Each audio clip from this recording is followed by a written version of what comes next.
Okwogera ne Katonda buli ku makya y'ensula ennamu ekulukutira mu bulamu bwaffe ne tufuna amaanyi agatuyamba okuyita mu lunaku lwonna. Funa amaanyi nga tonnafuluma nnyumba yo. Weewaawo n'olwaleero Mukama abukeesezza, tumwebaza. Tuli mu lunaku olwa Thursday, olunaku olwokutaano mu wiiki. Mukama twagala okumwebaza olw'eyo gy'atugye okuviira ddala ku Monday lwe twatandika okuwulira obubaka. Erinnya lya Mukama waffe Yesu Kristo lyebazibwe. Wasuze otya mukwano gwange eyeewaddeyo okubeera ng'olaba obubaka buno? Tuli ku 3ABN TV era njagala okwebaza olw'okugikeererako. Ate mu ngeri y'enjawulo mu puroguramu eno ensulo ey'enkya njagala okukkiriza nti Mukama Katonda akukoze obulungi obutagambika, y'ensonga lwaki akuwadde n'amaanyi n'osobola okukeerera ku TV eno, ku puroguramu eno, okubaako ate naawe kye weetwalira okuyita mu wiiki. Njagala okutegeeza nti wiiki eno tutambulidde nnyo mu buufu obw'okutya obwajja oluvannyuma lwa bajjajjaffe okulya ku kibala Katonda kye yabagaana, kwe gamba entiisa n'ebajjula ne badduka mu maaso ga Katonda bwe baawulira Katonda ng'azze mu lusuku. Bayibuli egamba nti bwe mpulidde ng'ojja ne ntya. Okutya kwajja olw'ekibi. Era kwe tugezaako okwekenneenya nga tuyita mu by'okuyiga bino ebya wiiki eno. Omuweerezaawo aliwo n'enkya eya leero, nze Ssemambo Peter. Nsaba oteeketeeke ebirowoozo byo nga tugenda mu ky'okuyiga kya leero. Naye nga bulijjo katusooke tutendereze Mukama n'oluyimba oluli ku namba 113 mu kitabe kyaffe ekyennyimba za Kristo. What a friend we have in Jesus. Tulina omukwano mu Yesu Kristo. Simanyi oba entaputa gye bataputa ejjayo amakulu ago, naye kyonna kye kiri kyogera ku mukwano gwa Mukama waffe Yesu Kristo. Kale katutendereze ate nate tweyongereyo.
Webale nnyo okutendereza Mukama.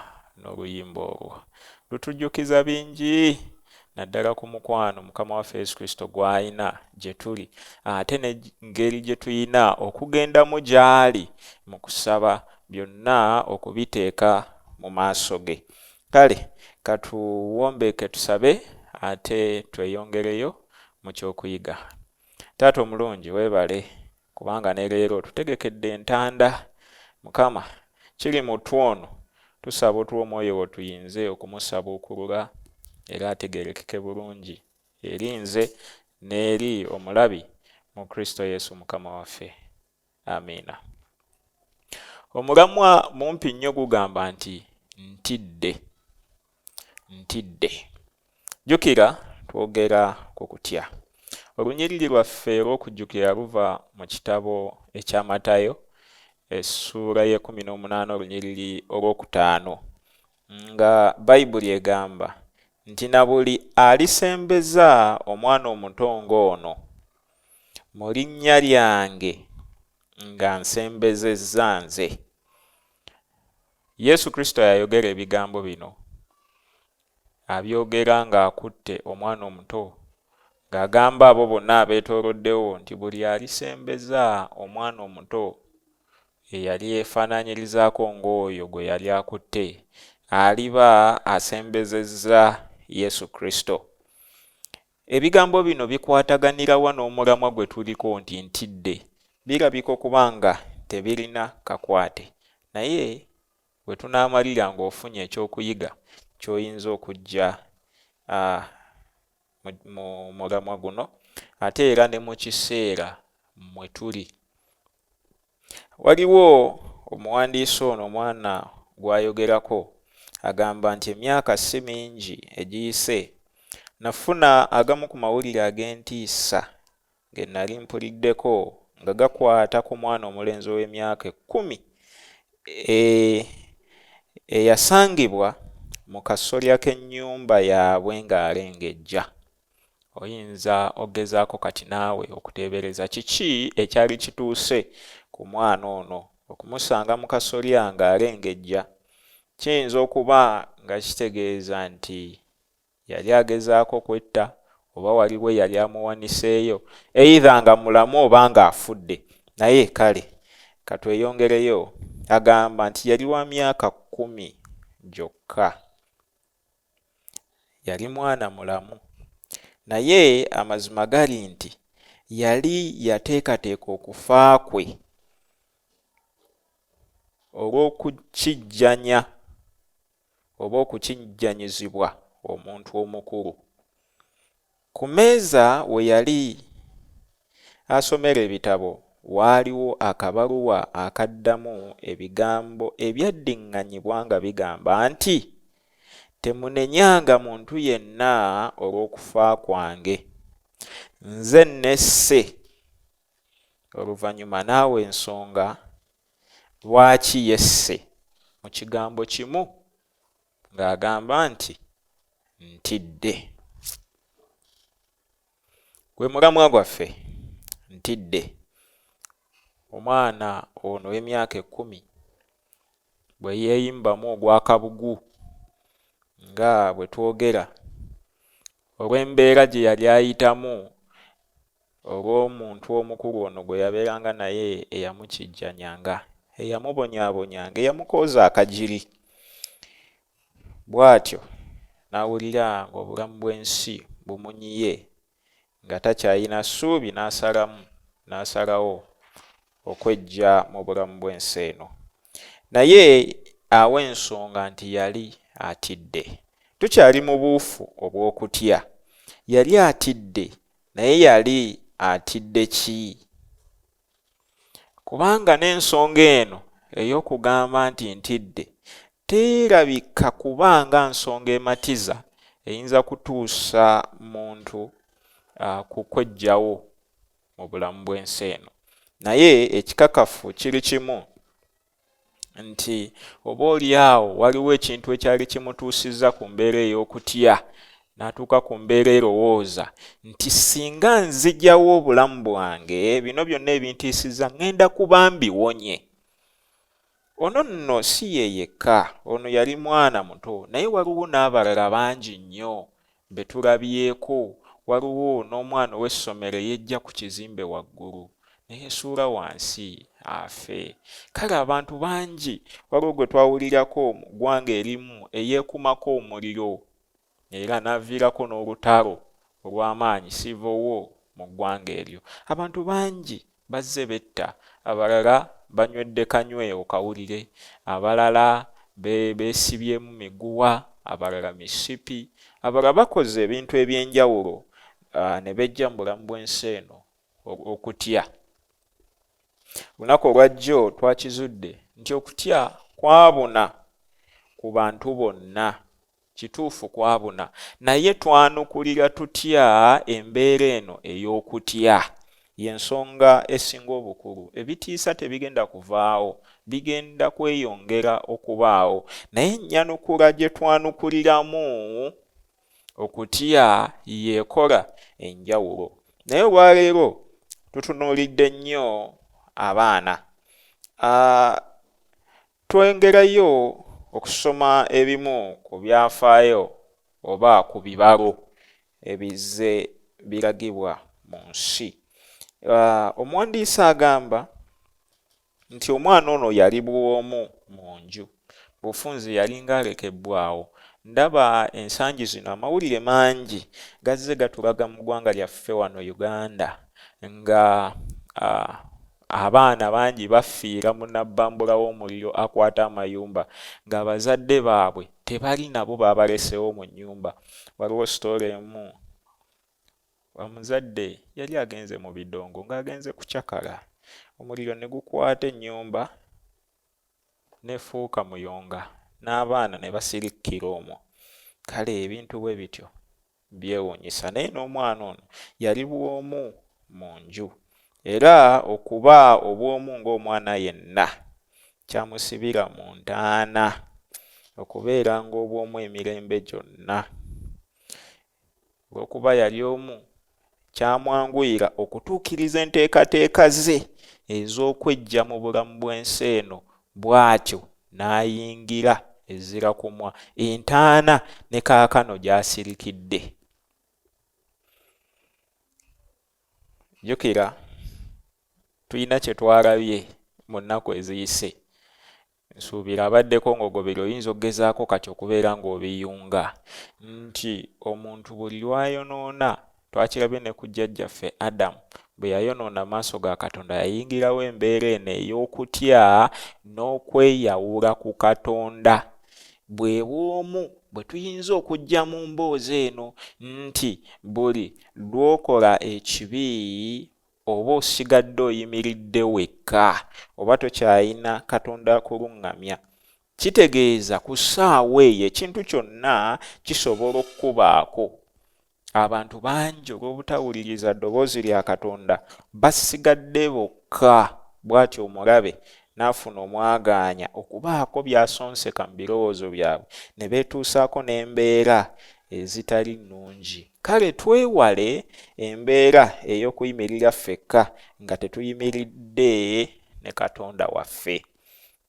Nti omulenzi ono bwe yalinnya okugenda waggulu okuva ku kalina ey'omusanvu okutuuka ku y'omunaana awali akasolya kwe yettira, teyamanya nti singa yali asomyeko ku bibalo ebikakasa nti mu nsi yonna waliwo abaana abasoba mu bukadde obubiri abayita mu kubonaabona okungi buli mwaka, nga mu Amerika buli mwaka amalwaliro gajjanjaba abaana bali wakati w'emitwalo 10 n'emitwalo 20 ku abo abakijjanyizibwa, wakati w'emitwalo 60 n'emitwalo 10 egy'abaana abato abatyobolebwa, era kumpi emitwalo 80 egy'abaana abalekebwawo bakadde baabwe era n'ab'eŋŋanda.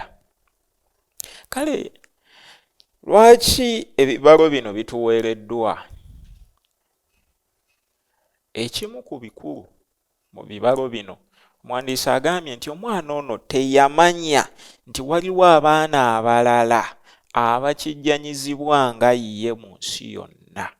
Oluusi embeera ey'okutya bwe tugwako nga tusiŋŋanya ebintu eby'obulabe, tulowooza nti bituuse ku ffe ffekka, tulowooza nti ffe tusoose. Oluusi n'okusalawo kwe tusalawo ne tusalawo mu ngeri ey'obulabe eri obulamu bwaffe, oluusi n'eri abo bonna abatwetoolodde. Bintu bingi ebituleetera embeera ey'okutya. Oyinza okuba omulimu gwaweddewo nga tokyalina kyakkola, baakugobye, n'ojjula entiisa ey'okulowooza ŋŋenda kukola ki, ŋŋenda kubeerawo ntya. N'okola okusalawo okutali kulungi. Waliwo bangi be bagobye ku mirimu, be tuwulidde ne be tulabyeko ne bennyika mu mabaala, n'akasente akabaddewo akatono k'alina n'akanywa, mbu yaggyeko yeesanguleko ebirowoozo ebyo eby'okubeera nti agobeddwa ku mulimu. N'akola okusalawo okufaanana bwe kutyo. Bangi olwa stress na biki n'avuga emmotoka mu mbeera n'agitomeza, n'obulamu oluusi ne bugenda. Olukola okusalawo okukyamu olw'ekizibu ekizze ne kimusuula mu ntiisa eyakyo ekiddako. Naye nga singa aba atudde n'alowooza nti si nze nsoose okugobebwa ku mirimu, waliwo bangi be bagobye, naye ate ne babeerawo, Mukama n'abayamba. Waliwo bangi abalwadde obulwadde bwe ndwadde, naye Mukama n'abayamba ne beeyongera. Waliwo omukyala yabadde atugamba baamuzuula ng'alina kansa, naye abaddewo kati emyaka 3 talina kizibu kyonna. Kati gwe bayinza okuzuulamu kansa n'otya ne weesanga ng'ofudde n'ekiseera nga tekinnaba kutuuka. Ekizibu ky'ofunye si ggwe asoose okukifuna. Oyinza okuba oli eyo, oli maybe Bulaaya. Waliwo baganda baffe ababeera mu Bwarabu eyo bakuyigganya, oli mu kiyumba, okola ki ng'olabye obubaka buno. Tokola kusalawo kwa bulabe eri obulamu bwo, kubanga si ggwe osoose. Ekiyumba waliwo yakibeeramuko, Mukama n'amununula n'amuggyayo nga kati alina mu bulamu bulungi. Obwo bujulizi tubuwuliddeko. Kaakati nno njagala okugamba nti tunuulirako ku ebyo abanna abayise mu mbeera ezifaanana bwe zityo, ojja kufuna amaanyi oleme okola okusalawo okukyamu. Kale nno mikwano gyange, omwana ono singa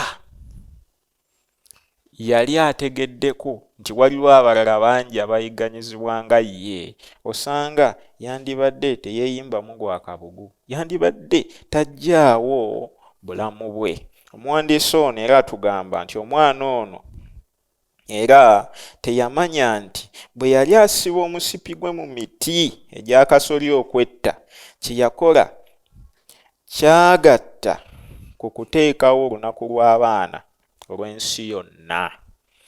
Olw'okuba omwana ono yetta, yafuuka ekijjukizo, n'aviirako n'okuteekawo olunaku olw'abaana mu nsi yonna. Naye kyamuganyula ki nga ye tali kitundu ku nteekateeka eno ey'okujjukira abaana? Ensi eyinza omulangirira ng'omuzira. Tubalabye bangi abakoze ebintu. Waliwo oyo gwe mbagambye yeeyokya, oba yali mu ggwanga lya Tunisia bwe mbaseerabidde. Tunisia negwamu akatabanguko, n'omukulembeze ne bamuggyawo, kumpi bamusinza ngeri ya ddiini, naye ate obulamu yabufiirwa, obulamu bwe yabweggyako, newankubadde ng'avuddeko enkyukakyuka ey'amaanyi. Ensi eno etulimbyelimbye netulowoozesa nti ffe tusobola okuwaayo obulamu bwaffe olw'okola okusalawo abalala babeere bulungi. Kankutegeeze mukwano gwange mpuliriza, saddaaka eri emu ya Mukama waffe Yesu Kristo. Toyina ky'oyinza kwongera ku eyo. Ogenda kwewaayo bakuba amasasi ofe, ogende obeere ng'ofiiridde mu kavuyo, ate n'oluvannyuma ozikirire mu Geyeena, naye nga toyina kyofunyeewo. N'abamu kubalozezza ku bibala ebivudde ggwe mu kwewaayo ffe, bo batuuke mu ggulu, naye nga ggwe wesse. Okukola okusalawo okukyamu tekuyina mpeera nnungi nnyo, tekuyina nnungi n'akamu eri obulamu bwo. Kola okusalawo okutuufu ng'okimanyi nti Katonda yekka y'alina okukununula mu mbeera eyo embi.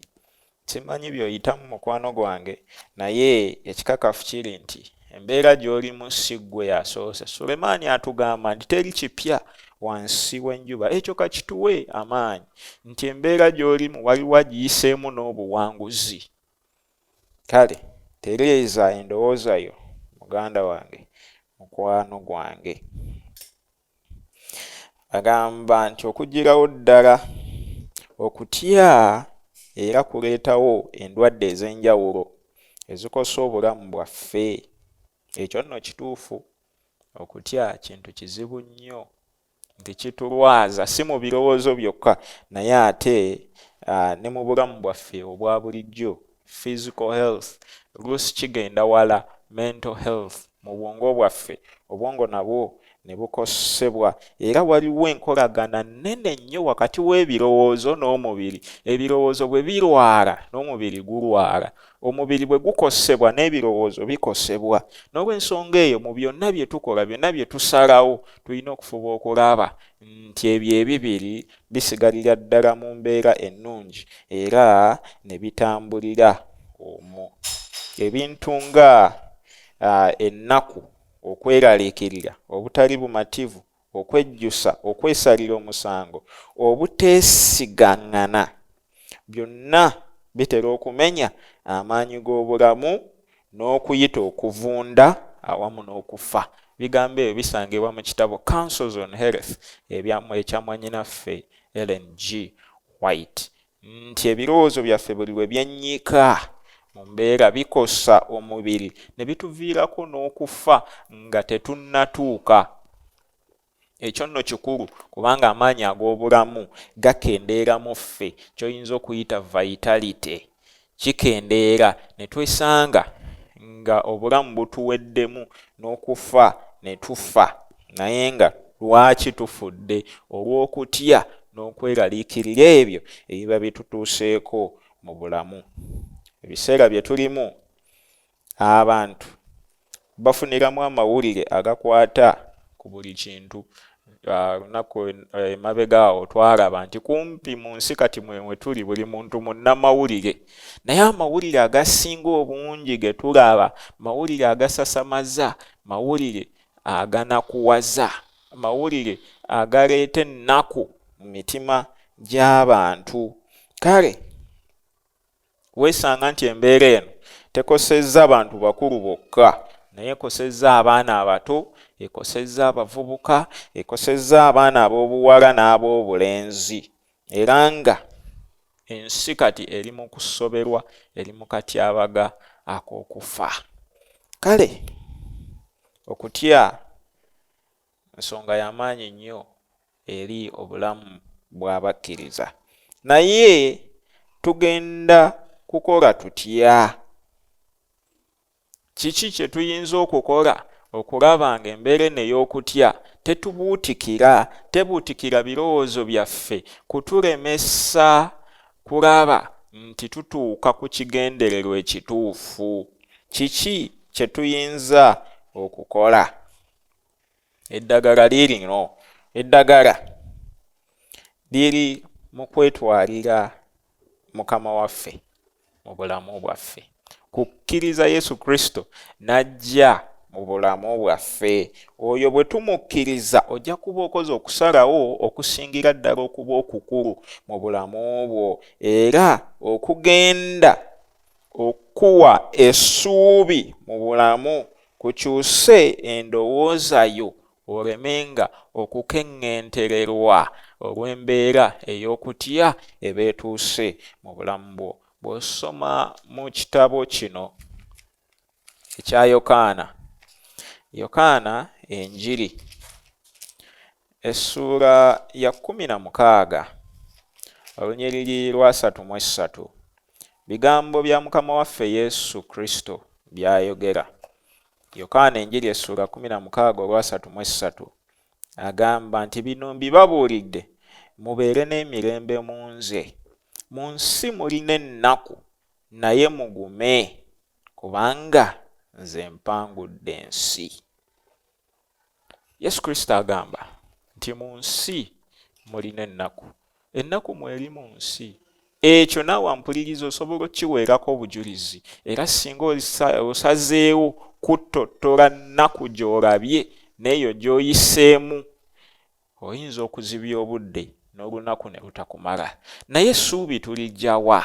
Nti bwe tusenga Yesu Kristo ne tumukkiriza n'abeera mu bulamu bwaffe, atuwa obuvumu kuba naye ennaku yagiyitamu n'awangula. Tusobola okubeera abawanguzi nga Mukama waffe Yesu Kristo bwe yawangula. Bayibuli egamba nti tuwangudde n'okukirawo mu oyo Yesu Kristo.